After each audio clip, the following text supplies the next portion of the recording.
सीरियाई विद्रोहियों ने देश की राजधानी दमिश्क और राष्ट्रपति बशर अल असद के आलीशान महल पर कब्जा कर लिया है।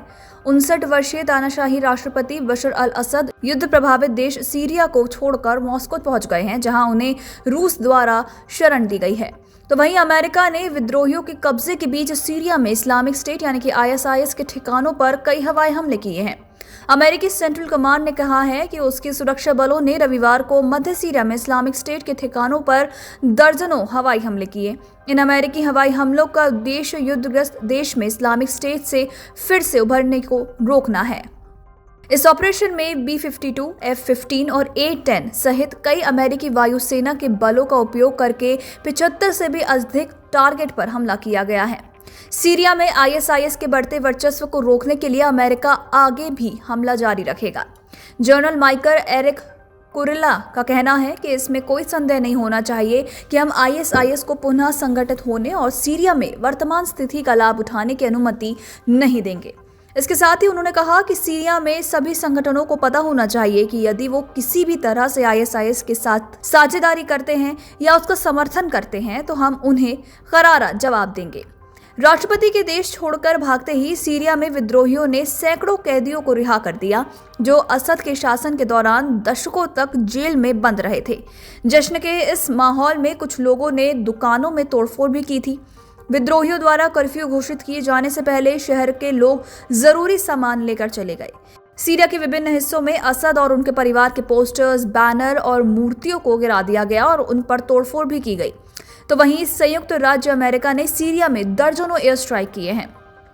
सीरिया में अमेरिका ने उसी दिन भयंकर हवाई हमला किया जिस दिन इस्लामिक विद्रोहियों ने बशर अल असद के शासन का तख्ता पलटकर राजधानी को अपने कब्जे में ले लिया।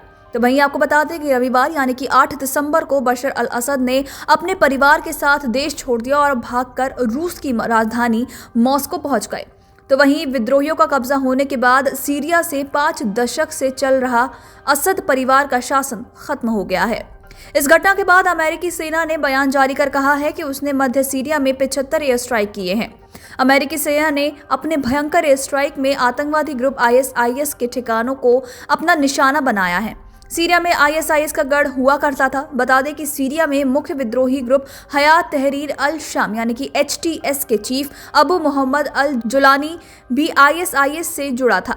हालांकि बाद में HTS ने अपने आप को ISIS से अलग कर लिया था और खुद भी इसके विरुद्ध अभियान चलाया था।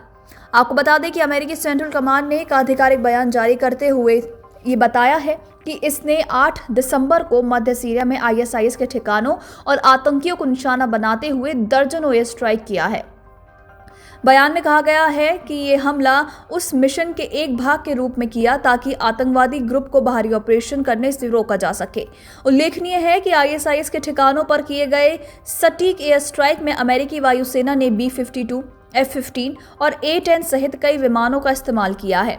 रविवार को सीरिया की स्थिति पर बोलते हुए अमेरिकी राष्ट्रपति जो बाइडेन ने भी चेतावनी दी कि असद शासन का गिरना मध्य पूर्व के लिए जोखिम और अनिश्चितता का क्षण है। बाइडेन ने चेतावनी देते हुए कहा कि अगर ISIS सीरिया की स्थिति का फायदा उठाने की कोशिश करेगा तो हम ऐसा नहीं होने देंगे। Video desk amarujala.com।